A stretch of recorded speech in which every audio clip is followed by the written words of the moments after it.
ولا يحسبن الذين يبخلون بما آتاهم الله من فضله هو خيرا لهم، بل هو شر لهم، سيطوقون ما بخلوا به يوم القيامة، ولله ميراث السماوات والأرض، والله بما تعملون خبير.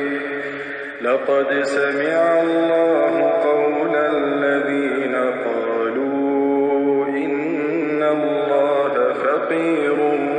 ونحن أغنياء، سنكتب